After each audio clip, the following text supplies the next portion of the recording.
السلام علیکم۔ مشہور خان چینل میں آپ کو خوش آمدید کہتے ہیں۔ جیسے کہ آپ جانتے ہیں کہ اس چینل کا مقصد آپ کو ہر آنے والے دن کی اہمیت کے بارے میں بتانا ہے کہ آج کا دن تاریخ میں کس اہمیت کا حامل ہے۔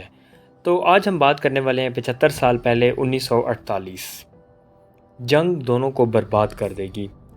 پاروتی پور پاکستان کے وزیر اعظم نے یہاں اس امید کا اظہار کیا کہ ہندوستان اور پاکستان کے درمیان بہتر تعلقات قائم ہوں گے۔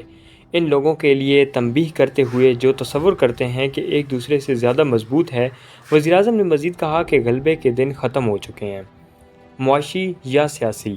اگر وہ ڈومینز کے درمیان جنگ چھڑ جاتی ہے تو یہ دونوں کو تباہ کر دے گی۔ سب کو مکمل طور پر زندہ رہنے کے لیے تاریخ کی تعلیمات پر عمل کرنا ہوگا۔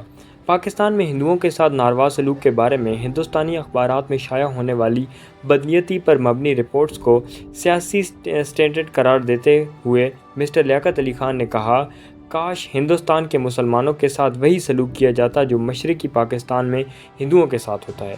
کل شام یعنی کہ 22 نومبر کو جناح میدان میں شمالی بنگال میں ہندوؤں اور مسلمانوں کی ایک عوامی ریلی سے خطاب کر رہے تھے۔ دریں اثنا ممبئی سے خبر رساں ایجنسیوں کے مطابق ممبئی اور دہلی کے درمیان مواصلات جو پیر 22 نومبر کی دوپہر ممبئی سے ٹکرانے کے بعد منقطع ہو گئے تھے، آج 23 نومبر کو بحال کر دیے گئے ہیں۔